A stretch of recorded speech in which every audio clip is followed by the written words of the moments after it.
Hey, it's Tammy. I thought I would continue on today with part two of my thoughts around lavender, and apologize as well for what seemed to be an abrupt ending to yesterday's video. I just happened to have somebody walk in at the last minute, and I wasn't completely unexpected, which is fine because it actually gave me a chance to kind of think how I wanted to proceed. And so today I'm here, as you can see, in front of Starbucks, and it's a beautiful, beautiful day. I had to sit outdoors. We don't have the blustery winds and the cool temperatures that we did yesterday. So anyway, with regards to lavender and a little bit of a recap, um, lavender, depending on the type that you get, can either trigger seizures because of the neurotoxins that are included in it.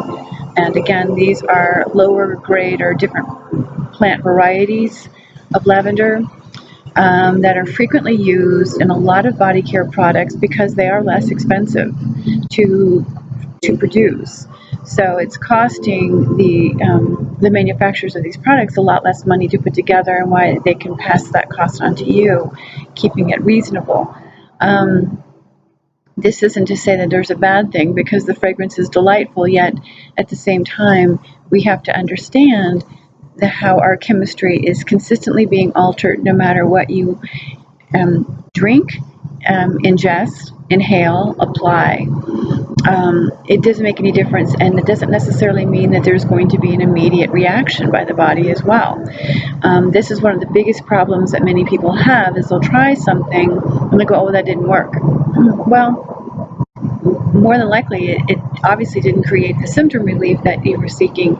At the same time, though, it is doing something to the body, and being able to understand the long-term effects is what this is all about. So again, with the types of lavender that are generally placed in a lot of these body care products, the long-term effects of that is a neurotoxin that can potentially lead to seizures, either if it's runs in the family, or if you're dealing with autism. Anything that is predisposed to a seizure type activity, that's not a very advisable oil to be including. As far as true lavender is concerned, there again, it's a little bit, it's hard to say whether or not you're actually getting that. It's really dependent upon your source. But in a nutshell, true lavender actually causes estrogen levels to go up. And it may not sound like it's a problem for people, because some people have low estrogen.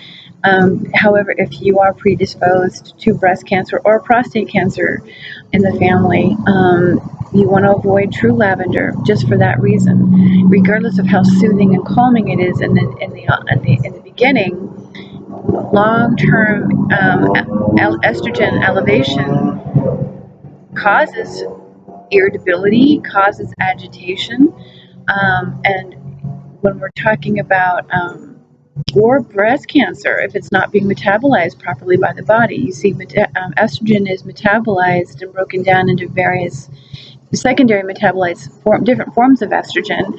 And if you have issues with the way the body metabolizes estrogen, now you have you may actually have an elevated level of an unhealthy, a toxic version, which is another reason why, again, why it's to use caution with this lavender, because of the long-term effects.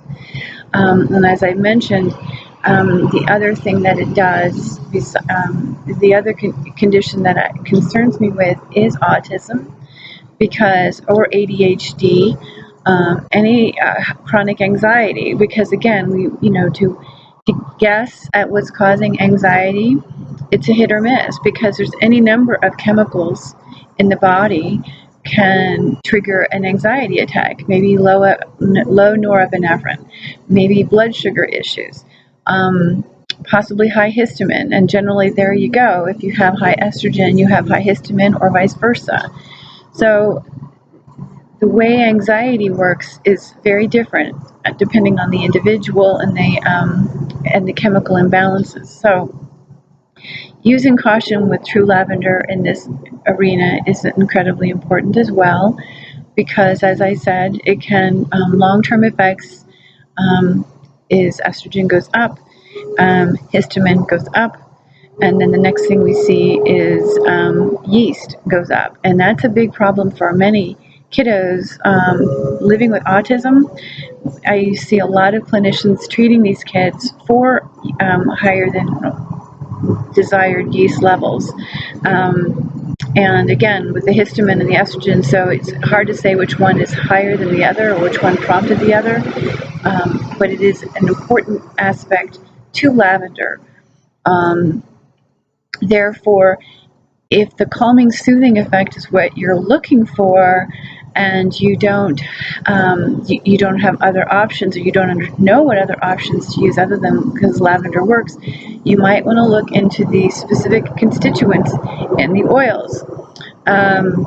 Linalool, and I'll spell that again, is Linalool.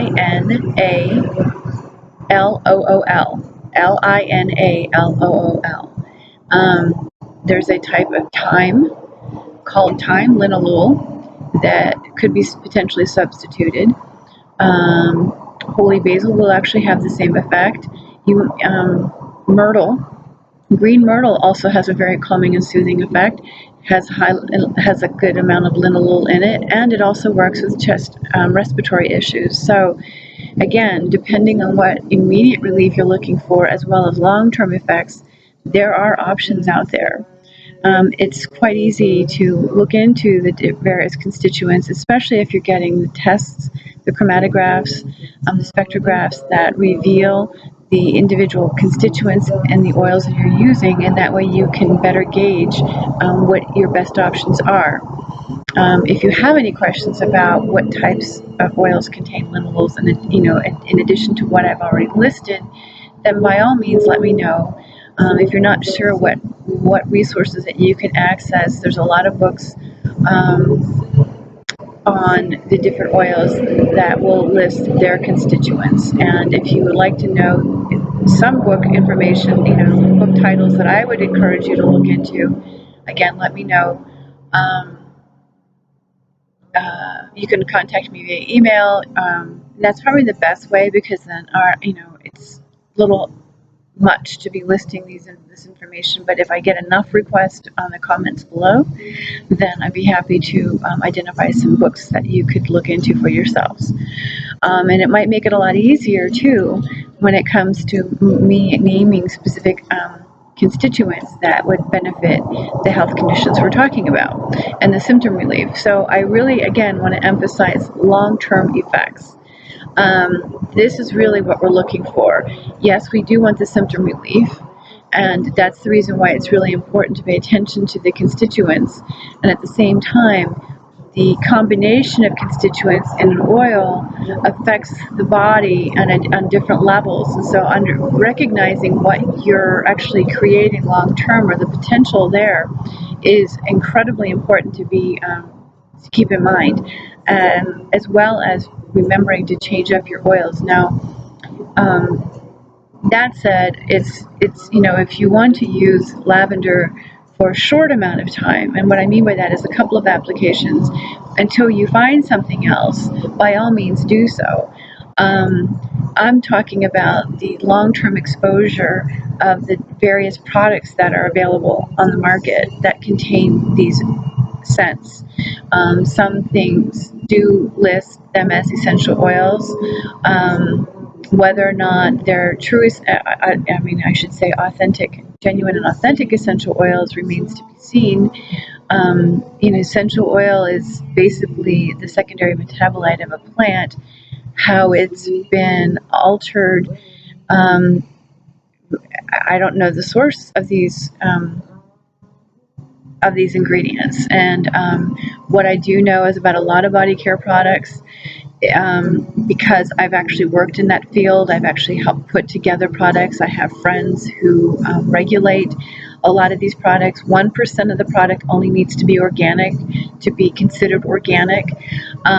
Just like with foods, if you have a bulk, if you have, like, say for instance, a shampoo that has had a fragrance added to it, but the fragrance comes from somebody else, they are not required to list the all the ingredients in that fragrance that came to them, as they're not required to list the ingredients of the bulk product. Sometimes some companies actually purchase bulk shampoo, unscented shampoo, bulk unscented lotions, and therefore they're not, again, required to list, and it doesn't even mean they're unscented. Unscented means maybe undetectable.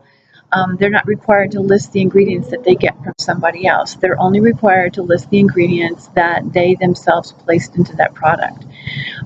So, the chances of what you're getting is questionable, and you have every right as the consumer to inquire where they're getting their ingredients from and what they can produce to prove to you that you are getting something quality. That, or begin to find more local businesses.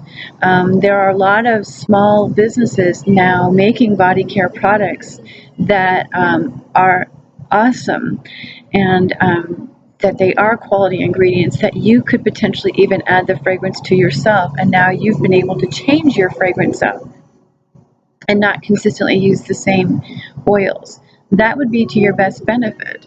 And this way you can keep things changing for yourself, you can keep them changing for your children, and you're always helping the body to adapt itself as opposed to fixing it on one way and causing possible long-term decline somewhere. Again, if you have any questions, please let me know. I hope you enjoyed our music here in the background and that you could still hear me just fine. And if not, let me know. I will double check the audio, but I do hope that this is very helpful. And again, remember, if I've said a lot and it's overwhelming because there are products in the market that are concerning, keep in mind that a lot of these small companies that are producing these really awesome products, they're more concentrated. They're not watered down. If you look, a lot of these products, they say water is is generally listed as one of the first ingredients. So when you get a more concentrated product, you don't require as much of it either. So they do tend to last longer. And so it's worth the investment to look into that and purchasing genuine and authentic oils that you can now begin adding to products that better support your individual genome as opposed to wreaking havoc on the long run. Again, thank you for joining me, and I look forward to hearing from you. Bye-bye now.